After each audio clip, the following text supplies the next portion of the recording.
Hey, good morning. I am excited for two reasons. Number one, I have a lesson at 7:15, 7:30 this morning. So I get to start the day having dessert first. I get to go to the barn and ride when it should be cool out. So I'm super excited that I have that opportunity. Number two, it gives me an excuse to go back up to that sunrise location early and see if I can get another cool sunrise. Yesterday was my anniversary. I didn't talk too much about it yesterday. And going into yesterday, I was really kind of nervous about it and anxious about it. It doesn't help that she sent me the text the day before that said, tomorrow will be really difficult. I hope you're okay. I had a couple moments yesterday where I was sad. Let's talk about the good things that happened yesterday. I had a friend, someone I'm not used to sending videos back and forth with, but they sent me a video just letting me know that they were thinking about me and caring about me. And that meant the world to me. It meant so much that they were like, hey, listen, I know what today is. I know it must be hard. So the gesture from that friend really touched me. I had a couple family members, recognize it. And there's some awkwardness where they're like, I don't know if you say happy anniversary or what to say. And I get it. But the fact that they approached the topic was really meaningful to me. If you want to learn from my experience and you have a friend who's going through something like that, I think recognizing the situation is important. So if someone's getting divorced but it's their anniversary, saying something like, I realize it's your anniversary. Is it awkward? Yes. But is it meaningful to the person that you bridge that awkwardness to say something thoughtful? It is. It's worth it. I think that's what I've come away really respecting and admiring from people through this process. The people that put themselves out there, the people that are brave in terms of willingness to talk about something that might be awkward are people I really appreciate. I know it's all awkward. I don't want to be going through this, and other people don't want to have to relate to somebody going through this. But I am. So I appreciate the people that kind of come with me on whatever level. And I understand the human tendency to shy away from things that are awkward and uncomfortable. I get it. On the receiving end of it, I appreciate people that try and put themselves out there. So, what I take from that, my pledge going forward is I will be more brave. I will try to look after people more. I will reach out in the face of awkwardness. I will still be an ally and to help. I appreciate when people remember my birthday. And I know it's a petty thing, but it does make me feel special. So, if you were to see my calendar, my calendar has all my friends' birthdays on it, reminders for that, and I don't ever want to feel like I've forgotten somebody else's birthday. Just a little case in point, because I really care about people. Just coming back around to the anniversary, I thought about it yesterday morning. I remembered waking up on my...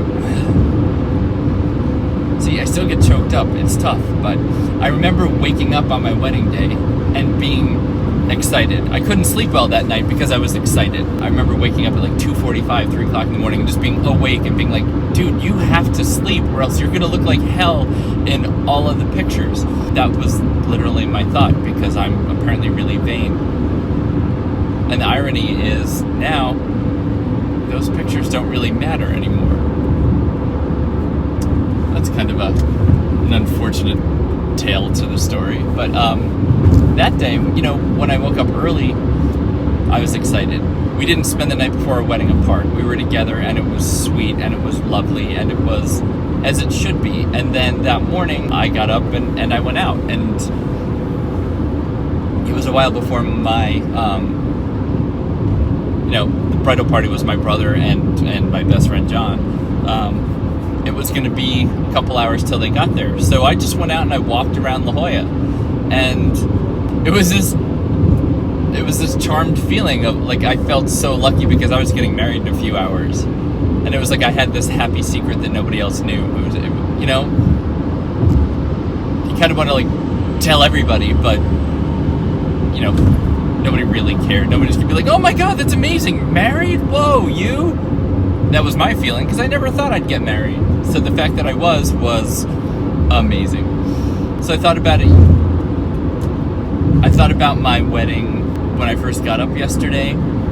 and a couple times during the day.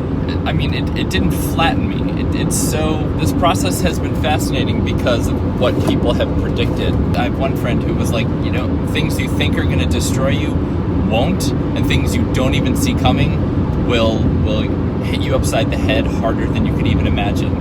And that's what my anniversary was. It wasn't as bad as I thought it was going to be, because the person that is my wife right now bears very little resemblance to the person I married. I mean, physically she kind of looks like her, but mentally it's a completely different person. It's really the only way I can explain it. When I talk to her in person, when I text with her at mediation, it's a different situation. And I don't know if she's in there just buried down, walled off, so that we can get through the technical side of getting divorced. I don't know. I mean, she claims that that's the case, but there have been very little cracks in that facade. After our mediation last time, when we had the really long talk in the car, I thought maybe I saw a glimpse of her when she broke down and cried and said she was really sorry. But I, at this point, can't tell what is real and what is a manipulation. That breaks my heart. And then yesterday at therapy, I was talking. Therapy was interesting because I felt pretty good and we were having good conversations, and then certain words would trigger me, which is weird. Like, I'm not typically like that. But I'd been talking and she was drawing up a matrix that we were talking about. And in one part of the matrix that she uses, she wrote the word lonely as part of my, present painful moment, sorry. Like I am lonely. And I mean, I've been saying that to you, honestly, for months, but for some reason, when she showed me the thing she'd written up yesterday, and just the word lonely,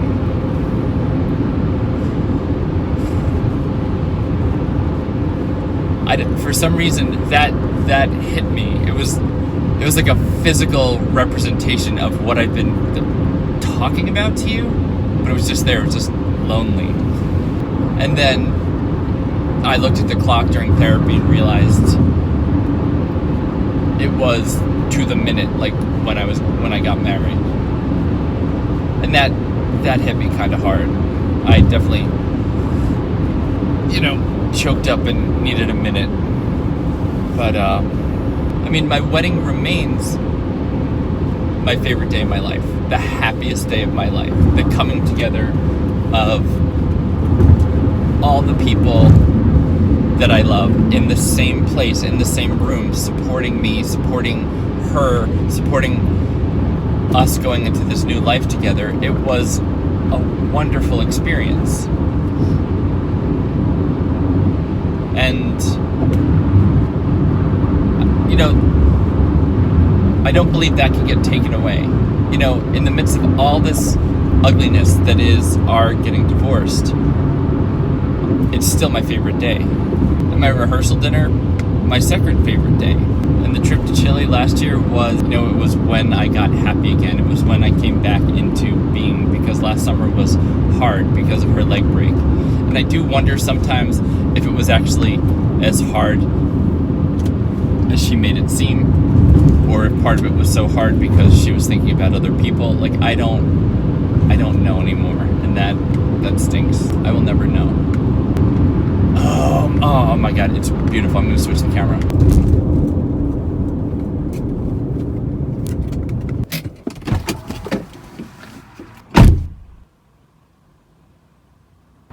It was one of those sunrises where the ball of the sun just comes up over the mountain, which you will probably have seen in the time lapses I just shot. It is funny now, though, as I get close to the barn, it's with some trepidation, because now I have this feeling of, will he be there? Will I see his stupid car? Will I have to put on... Whereas I used to get to the barn and go through the gates and be like, okay. Now I go through the gates and I'm gonna be like, is he here? And I hope that with practice that will get easier. I think it will. I just have to think zero thoughts. You want to push bad things out of your life. He is a bad thing. He is not an honorable person. I've been given a very clear directive from that I'm not to talk to him or his horses or his girlfriend, who I'm also married to, or his clients. The challenge, I think the real challenge will be, it's hard to get over that text because it makes no bones about where I stand here. It's very clear how they feel about me.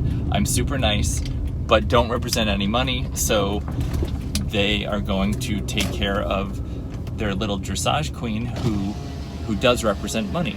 I get it. I don't like it because I'm on the negative end of that, but I understand. I wouldn't want to run a barn. Running a barn could be interesting, but I think the hardship, I think it's hard. I don't think it's as easy as it seems. Hey, there's no cars here. I like that. That's my preferred way to be. Thanks for hanging out with me and listening, and I'll let you know how it goes, but hopefully it goes really, really well. I'll see you in a bit. There's that beautiful face.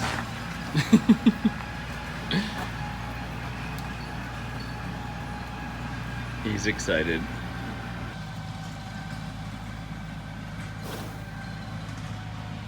So I just did a Starbucks run, and Greg wanted just a black coffee, and I got, like a skinny mocha, and then one of my barn friends wanted like a, here, can you see all the things I just bought? It's all whipped cream and sugar and yeah. And one of the guys who works at the barn, who's really nice, as I was leaving to go to Starbucks, he was doing landscaping, and I was like, hey, can I get you anything from Starbucks? I have a gift card. And he wanted like a Java chip Frappuccino. I think he speaks English pretty well. His Starbucks English, which I don't know, like he wasn't sure if he was like a chocolate chip coffee, and I was like, all right, I think Java chip is the closest I could find. It's all drizzled in chocolate. It looks awesome. So yeah, he was. Nope. Can't tell you that story. I will try another day. He was just really kind. When my wife broke her leg. So, yeah, it's nice to be nice to him.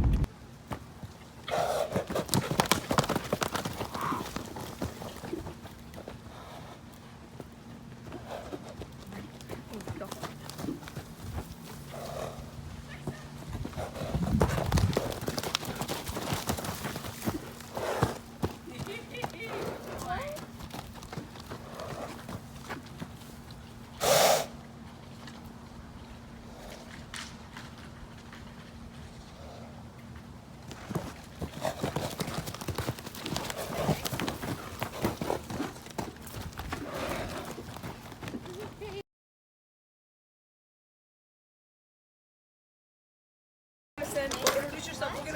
Sophia, I'm gonna take a video and send it to your mom. Okay, I know it's not the same, but it's a little something.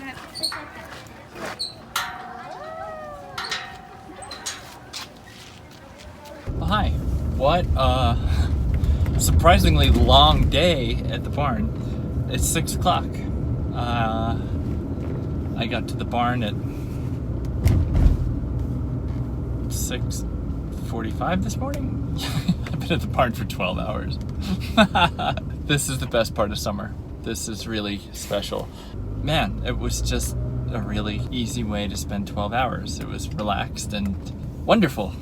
So I last talked to you at sunrise, and then I got to the barn and I changed and I had a lesson. I was in the ring at 7:15. I think the lesson started at 7:30. We went till about 8:15 or so. It was great. It was already getting hot, but the lesson itself was really, really super. Here are things I like. When I start the lesson and the jumps are very small, I'm always like, oh, because I wish I could jump bigger, but I'm not very good. What I love is that during the lesson, as I get warmed up and the horse gets warmed up, then she raises the jumps and raises them a little more. And anytime she does that, I get this secret little thrill of like, yay! It's such a silly little thing, but it's like a visual record of accomplishment. It's like, oh, I can jump bigger. I can jump bigger. And it's still small, but it's wonderful. It's really, really cool. So I had a blast at my lesson. My former teacher and just my friend, Greg, was watching, and after it was over, he was like, you look good out there. And I was like, thank you, Greg. Like, that was so nice of you to say. And also the first time you've ever said that after I've ridden. So I felt really good after that. So that's a win. That's a real good one. At some point, my wife's boyfriend showed up, and I could hear his annoying voice. And I don't think I'm saying anything libelous. Like, his voice is annoying, just it. But I could just hear it kind of like sing-songing through the barn. And I saw him over in the cross ties with one of his horses. And you definitely get a little of that, like, it wasn't as big today. It was just like a little adrenaline, like, hit. And I was just like, oh, there's the dickhead. And it was nothing more than that. And the thing I really want to tell him to his face, but I'm not allowed to now because I could get kicked out of the barn. What I wanted to say to him is, hey, you know who's happy you're back at the barn? No one. No one's happy you're back. Anyone I talk to thinks it's weird and awkward. So my job now is just to be nice, just to be me, and everybody knows what he did. Everybody knows. There's no secret there. Everyone does have to coexist. I get that. But people know. He gets to carry that with him. He sucks. And everyone knows. That has to be good enough for me. It will be nice in the future when this is over to get to know you better and have you get to know me better as a more round person. Not just this sort of caricature of me who is hurt and occasionally angry and for the most part broken, because there's a lot more to me, and I think we could have a really good time together. So maybe these are the growing pains. Maybe making these videos are how I learned to make videos and talk to you guys and connect and tell a story, for better or worse, and then we can move on to something more interesting. That's my hope. You know, as my hope continually evolves, that's what I'm hoping right now.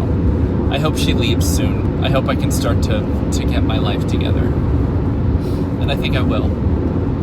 My two barn friends asked me if I would be the officiant at a pony wedding. Let's be honest, it's weird sounding. As I've talked to other people, pony weddings aren't that unusual. So basically, you have a bride pony and a groom pony, and you dress them up, and you have an aisle, and you have an officiant, and he says the wedding things, and you marry your ponies. So I'll put in some pictures here of Copper and Beauty, and they're Beauty is in a veil and Copper is in a tie, and then I, as the officiant, had Vinny with me, so we had a human and horse officiant. So yeah, they basically looked up wedding vows online, you know, something an officiant would say at a human wedding, and I just substituted the word horse for people, and I read wedding ceremony. And it is definitely not lost on me that I officiated a wedding the day after my anniversary in the year I'm getting a divorce. It was strange to talk about, like, joining two people together for all time and for better or for worse, and sickness and in health, and all of the things that I am so hung up on in my divorce and her cheating on me. I was reading out loud today. It was weird. And I'm helping out 11-year-olds who have no appreciation for the fact or knowledge of the fact that I'm getting divorced, and that's a constant thing in my life. So that was fine. I got through it. It wasn't even that difficult, and I married two ponies today. So that's not something I've ever been able to say before. And you know, I think it's a legitimate resume builder if I apply for jobs or, you know, want to establish myself as someone who knows about horses. I've married two ponies. So I got that going for me. And then after the pony wedding, we had a barn party. So people showed up, and we had cheese and multi-layered dips and cookies and lemon bars, and it was a great day. I hung out with quality people. I feel really fortunate. I feel so much better now than I did 2 days ago after that email from them. I've been reminded again of why I like the barn. It's those people, the people I just hung out with. I'm going to continue to stay the course and be classy and not antagonize the dressage prince. Today was a really good day. I hope you had a really good day. I hope everything's well. I'm gonna go walk my little fuzzy monster, see what the evening holds. I talked to my brother last night at length. He called me at 9:38 my time, which is 12:38 his time. So he called me well after midnight, and then we talked for, God, an hour and a half, maybe 2 hours. And we covered a whole bunch of stuff. That was really, really good. But I talked to him about the apartment thing, and you know, the money side of it makes sense in terms of not wanting to waste money on a place. But the mental health aspect also makes sense in terms of just having a place to be. I'm gonna go upstairs and see the dog. I will see you soon, I'm sure. Thanks for hanging out, really.